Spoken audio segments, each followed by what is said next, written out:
If you're not planning on having kids, I guess I'll have to do it myself. Should we just get divorced and do it? At a somewhat odd dinner table, the word divorce suddenly came up. My heart skipped a beat, and I involuntarily stopped using my fork. However, I quickly looked up and turned back to the two of them.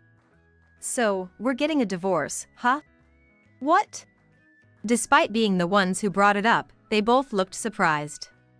Seeing their reaction, I immediately corrected my statement about divorce. Right. Of course, it's just a joke. David, relieved, laughed. Beside him, Emily also covered her mouth with her hand, laughing joyfully. But the truth is, I do want a divorce. However, I still haven't gathered enough evidence.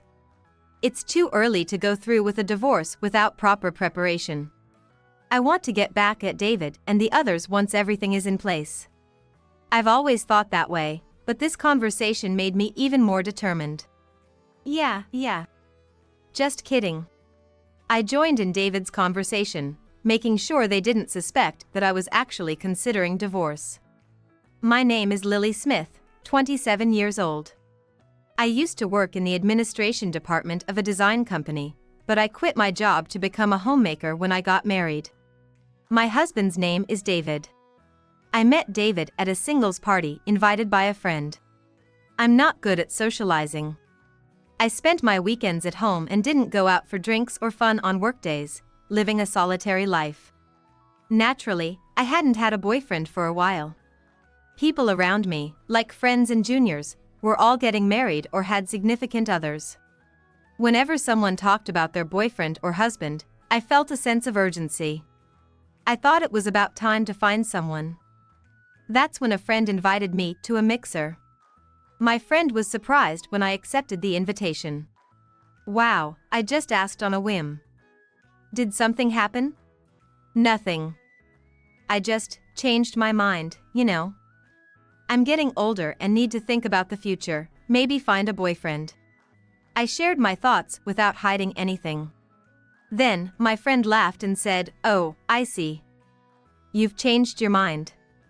I'm glad I asked. On the day of the mixer, I went to the pub with my friend, and several people were already there, having a good time.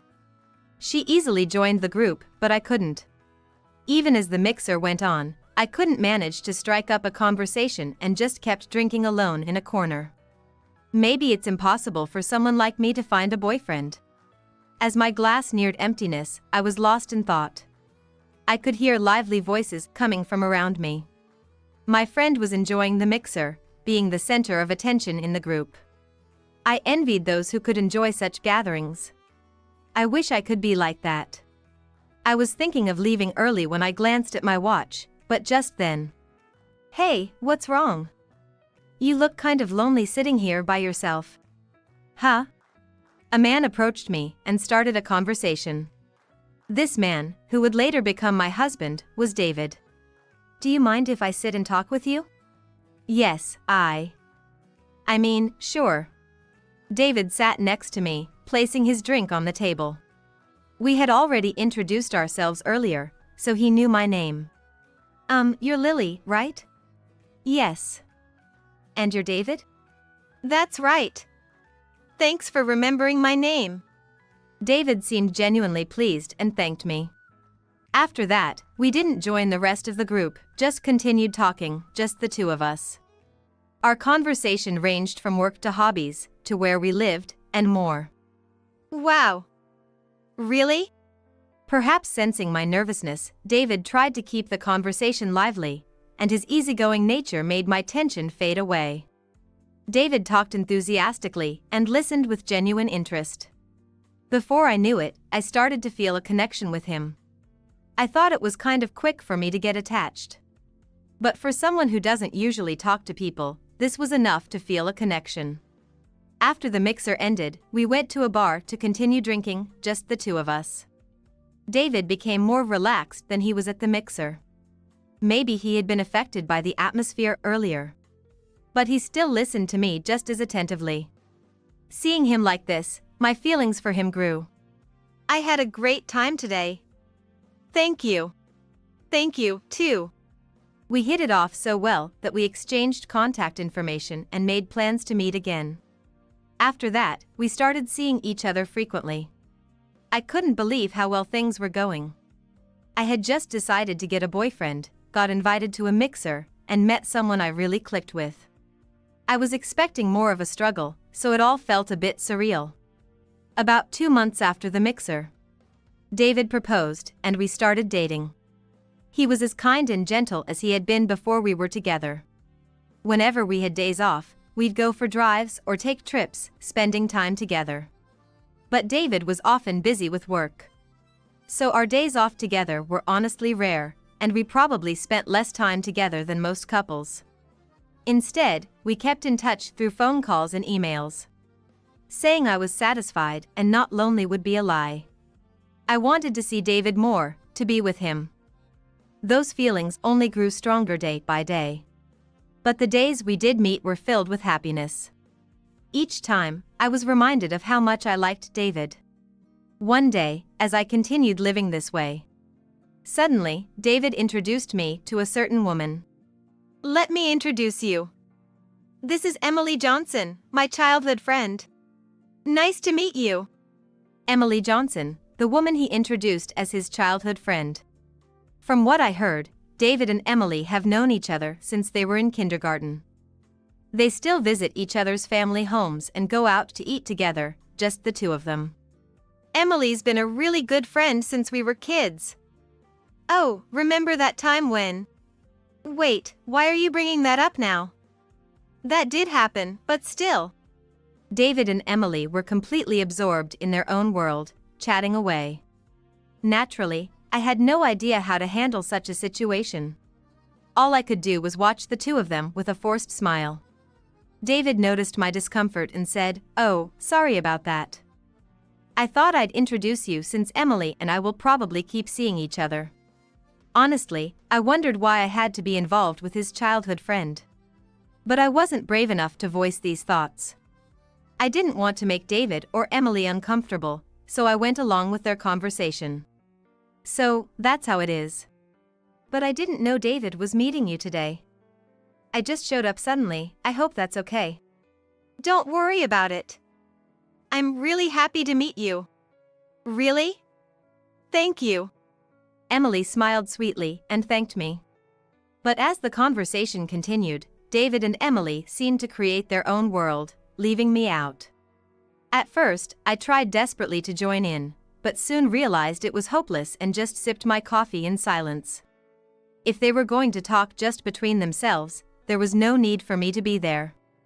I watched them silently, feeling a mix of sadness and emptiness.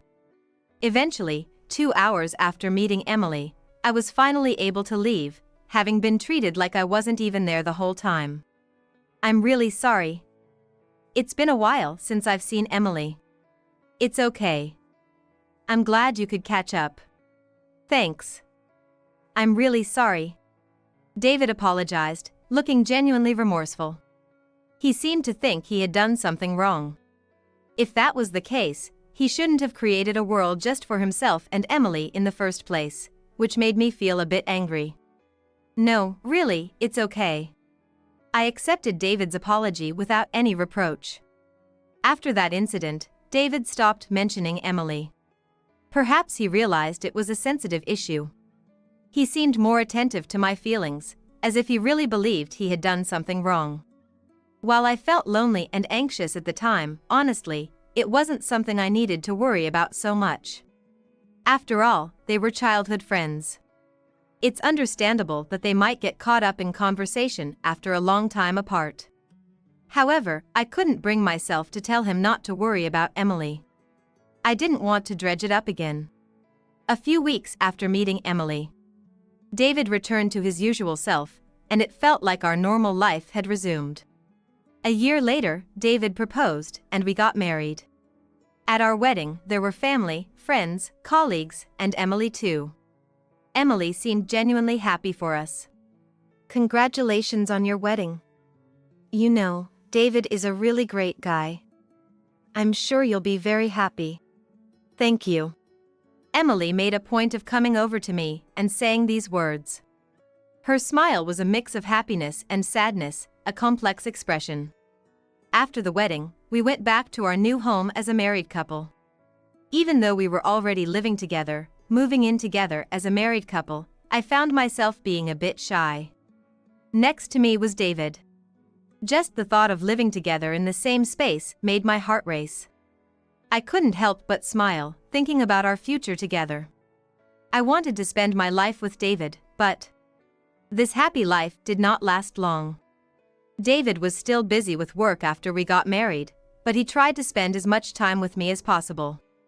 On weekdays, unless he had out for a few drinks or special commitments, he always made sure to come home before midnight.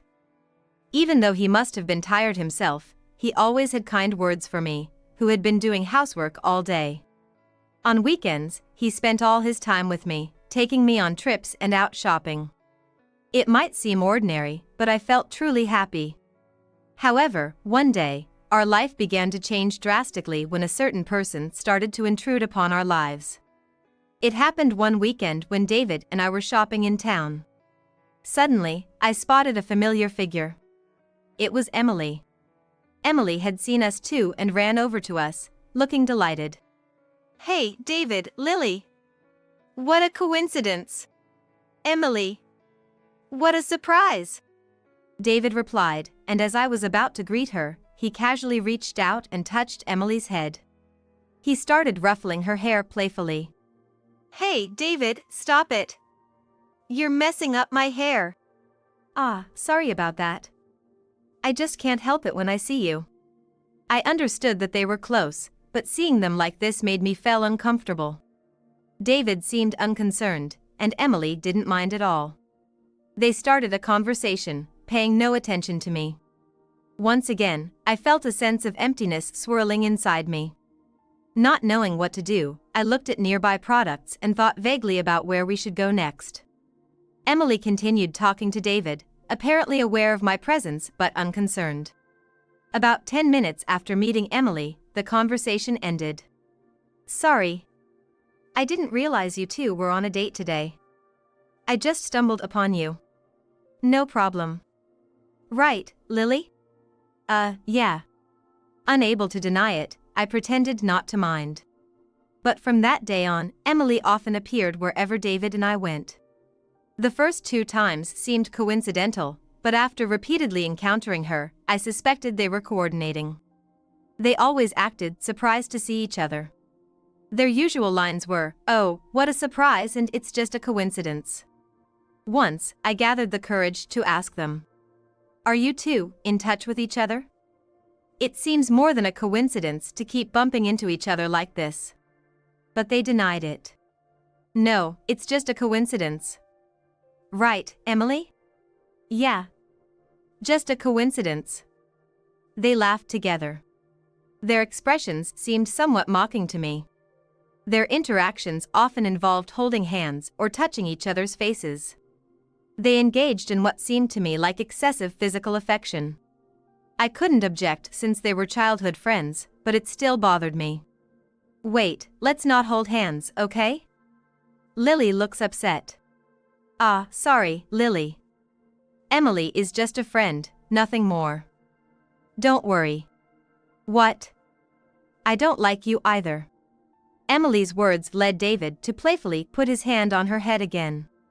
Despite my obvious displeasure, David continued his physical interactions with Emily. Emily seemed to enjoy it. I wondered if such behavior was normal for childhood friends. Watching them, my distrust and discomfort grew. After several such instances, I gathered the courage to speak up. "David. What's up?" He looked at me with his usual kind smile. "I want to talk about Emily. I know you two are childhood friends and close, but could you maybe reduce the physical contact a bit?" "Reduce it?" "Yeah, I mean, we are married after all." David's face turned serious for a moment, but he quickly regained his composure. That brief serious expression frightened me, and I regretted asking him. "Ah, sorry about that. Did it really bother you?" "A little." Normally, David would have laughed and agreed. But he was different that day. But hey, I've told you Emily and I are just childhood friends, right? There's really nothing else to it. Okay? What does that mean? Just don't worry about it. It's just part of our communication. Okay. He gave a troubled smile and left. Watching him go, I deeply regretted my question, wondering if I had made an unreasonable request or upset David. But at the same time, I questioned whether I was wrong. As his wife, I wanted him to limit his physical contact with Emily, even though she is his childhood friend. Yet, I continued living with David, feeling uneasy. A month after my request, nothing had changed in my life. In fact, things seemed to get worse. Emily started to show up at our house unannounced. She would come on weekdays or weekends, eat, and leave.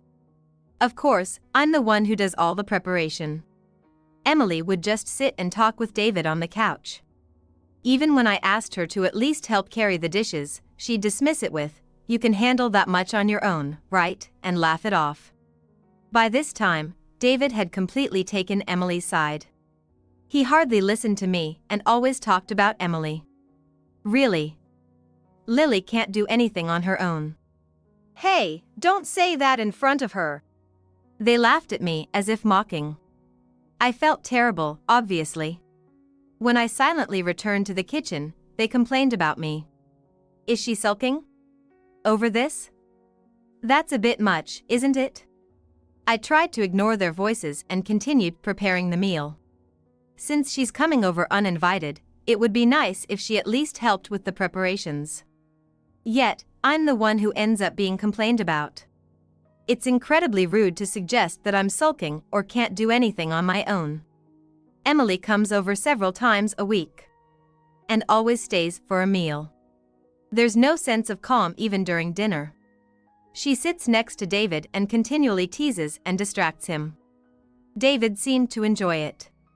They fed each other, laughed, and looked like a couple to anyone watching. Yet, I heard Emily was engaged. It is a man named Michael Anderson.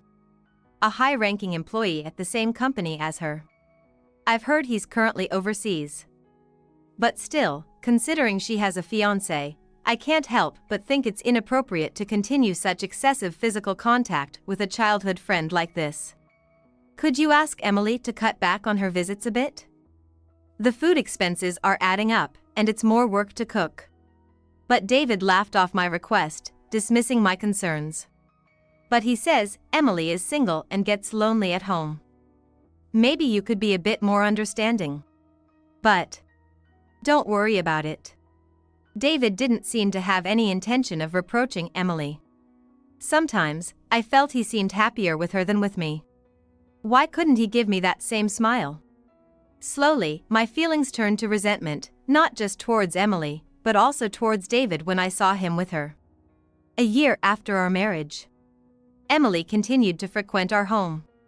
By then, I had given up and entertained her without complaint. I was wondering if this was what David and Emily wanted.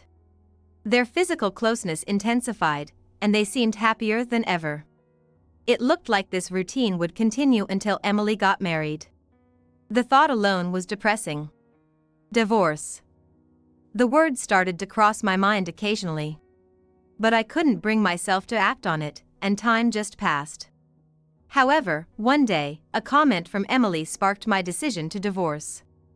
Aren't you two planning to have kids? What? Her tactless remark took me by surprise. David and I had discussed and decided not to have children for now. We had discussed that we might not have children at all, and yet. Well, Lily absolutely doesn't want to. That's not true. I never said that. I never said that. I argued back, frustrated by David's attempt to appease Emily. Really? Lily, it's been about a year since you got married. Why don't you want kids? I never said I didn't want. But Emily didn't listen. David likes kids, right? Lily, it's unfair of you to be so selfish. Selfish? I never said such thing. Seriously, she's being difficult. David continued to take Emily's side. Even in this situation, he supported his childhood friend over his wife.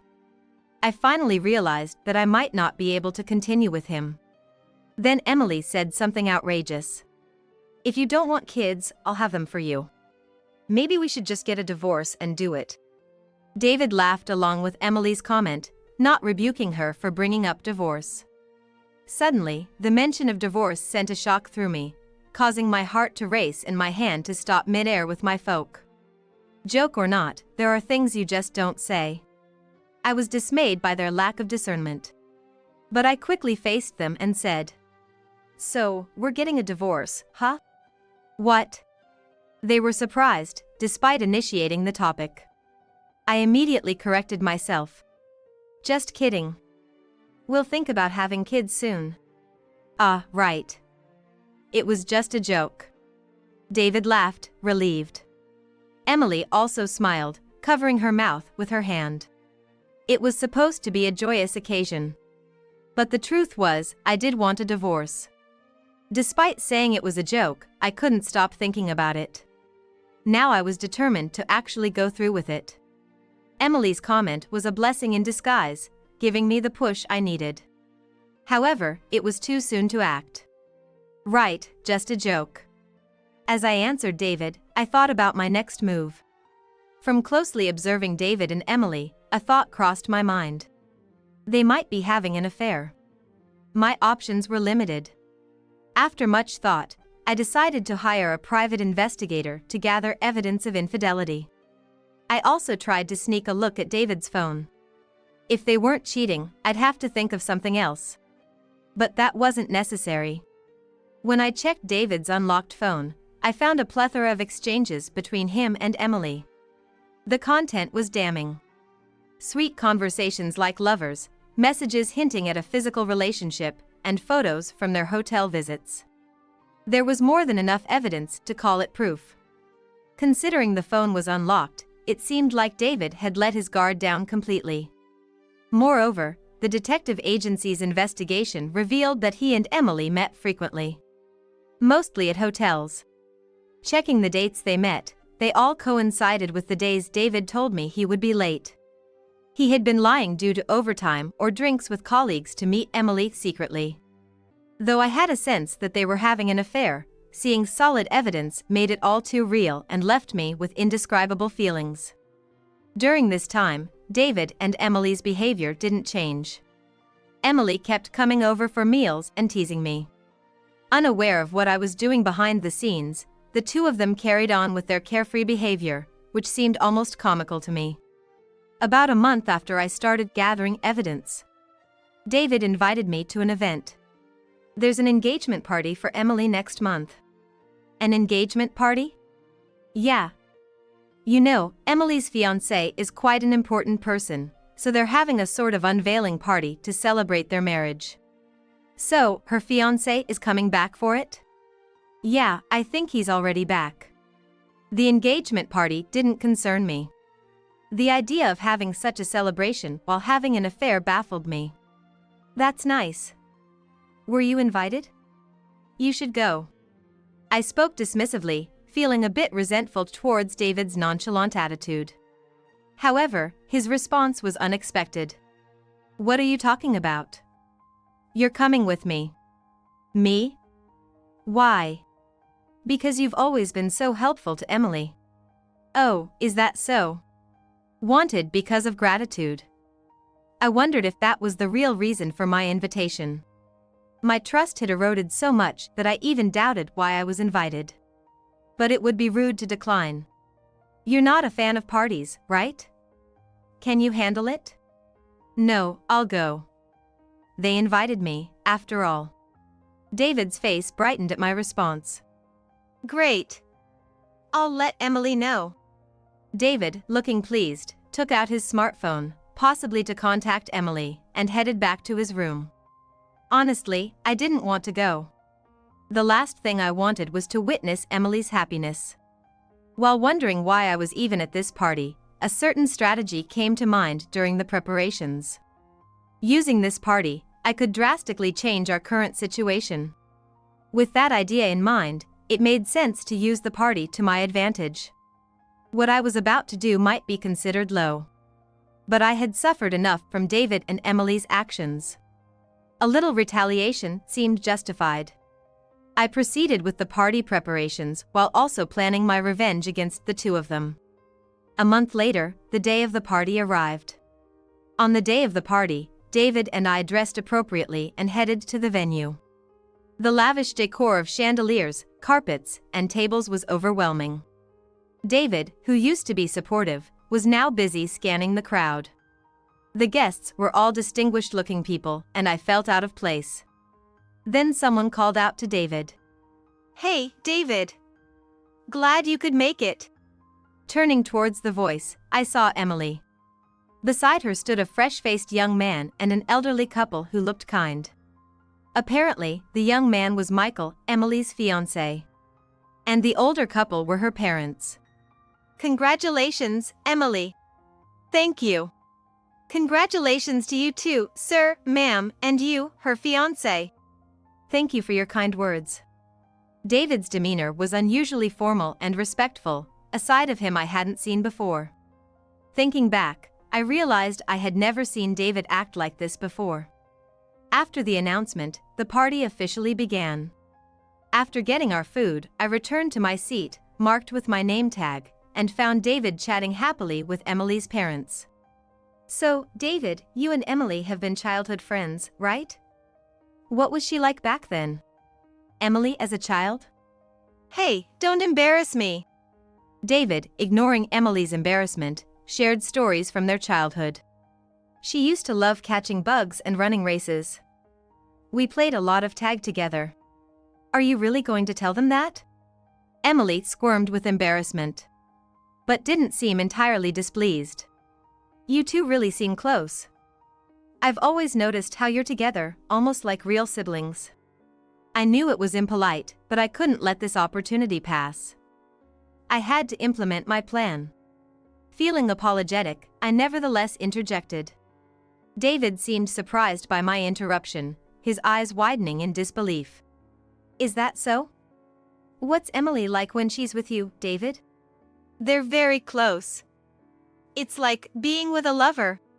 "Hey, Lily." David tried to stop me, but I didn't hold back. Emily often comes to our house for meals. While I'm cooking, she's always chatting and having fun with David. Even during meals, they feed each other and hold hands. They're really close, aren't they? What are you saying? The atmosphere froze with my words. Emily's parents and fiancé looked at David and Emily in disbelief.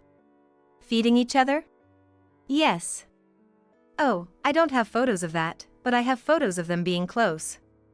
Do you want to see? "Hey, Lily." Before David could stop me, I showed the evidence from the detective agency and my own collection on my phone. The fiancé's face turned ashen. "Lily, don't say weird things." Weird? I'm just stating facts. This is how you two usually are. David was speechless, biting his lip in frustration. Emily, however, lashed out at me. It felt good. I have never seen David and Emily's frustrated faces like this before. I was glad I had gone through with my revenge. "Lily, don't do this. Why do you have these photos? You shouldn't know about this. Did you hire a detective? I can't believe it." Yes, I did hire a detective. Why? Their affair exposed, David was visibly shaken. Want to know why? I pulled out a filled-out divorce form from my bag and slammed it in front of David. Let's get divorced. I can't take it anymore. You don't have to say it here. Ever since we married, Emily has always been in our lives. We kept bumping into her when we went out, despite my asking you to keep her away. She kept coming over for dinner.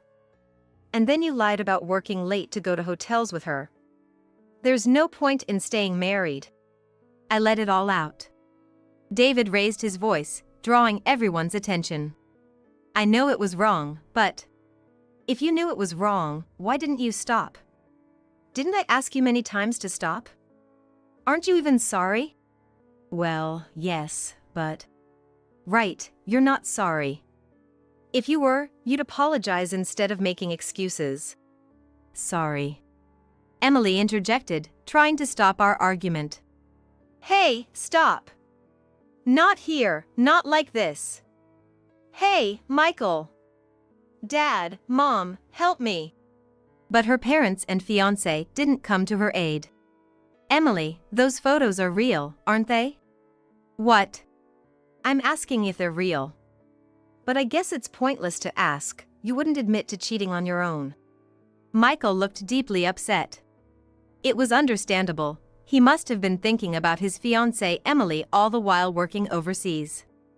And yet, she had been having an affair with her childhood friend.